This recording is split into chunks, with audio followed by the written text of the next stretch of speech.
Welcome back! There are two aspects of Unit 2. The first concerns story or screenplay structure, while the other concerns the issue of how films engage our emotions. Both of these issues will be relevant for the rest of the entire semester. For instance, what you learn about them will help you understand the next two units, where we discuss genres such as comedy and horror. Since this week's discussion post requires you to analyze the structure of a film, we will focus today's video on this topic. Make sure you view all the other materials in the screenplay structure section of Unit 2, and be advised that you will be responsible for the material regarding film and emotions on the midterm exam.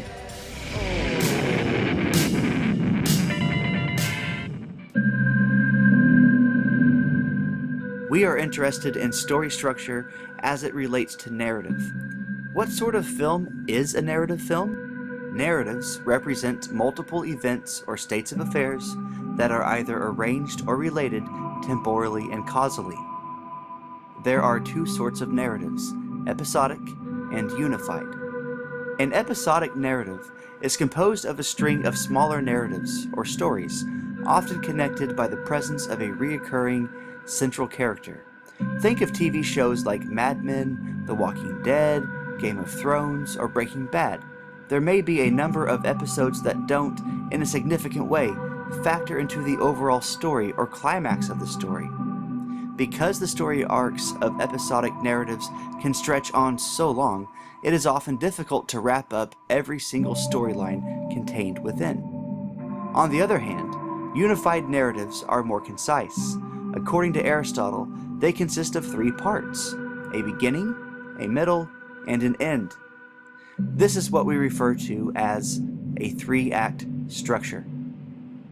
Act 1, the beginning, gives us necessary background. It introduces us to a location, characters and their struggles, desires, conflicts, goals, etc. We find the hero in her ordinary world.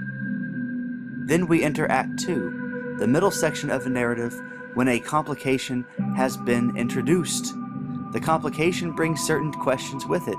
Will the hero succeed, for instance? And finally, Act 3, the end, secures, or at least should secure, the audience's feeling of closure. The questions posed have been answered. The hero has experienced growth through her struggles, the story is complete, and there is nothing left undone. In screenplays, we find the three-act structure often divided as follows.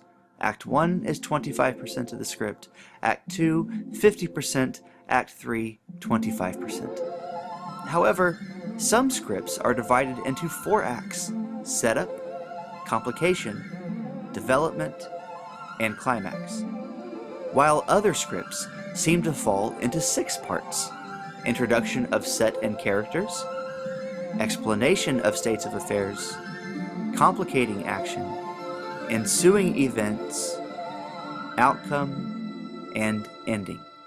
And let's also not forget that in films, we more often than not find subplots intertwined with the main plot. In Blake Snyder's beat sheet, subplots are referred to as story beats.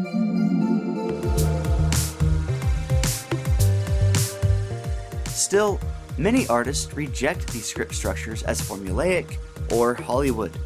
There are many bad Hollywood movies that follow a 3, 4, or 6-act structure to the T. There are many great films that do not seem to follow a 3, 4, or 6-act structure, such as Memento, or several films from Richard Linklater, such as Slacker or Boyhood. Another example may be Pulp Fiction, which is non-linear. That is, the story is not told in the order in which the depicted events chronologically occurred in the fictitious world of the film.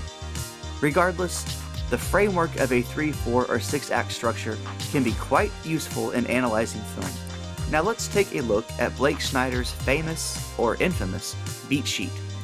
Snyder wrote a book called Save the Cat, that, along with its sequels, was and is widely influential on American screenwriters in recent years. The books don't contradict a 3, 4, or 6-act structure, but they break scripts down into 15 smaller units referred to as beat. I think you will find that the 6 films you can pick from for this post accord well with this beat system. In this week's post, you are welcome to follow the format laid out in the beat sheet breakdown on D2L. Remember at the end of your post to discuss the opening and closing images of your chosen film and how they do or do not contrast with one another. Typically, if we see contrast, that means that the character has experienced growth or change. But if there is no contrast, no change, then we may be looking at a tragedy.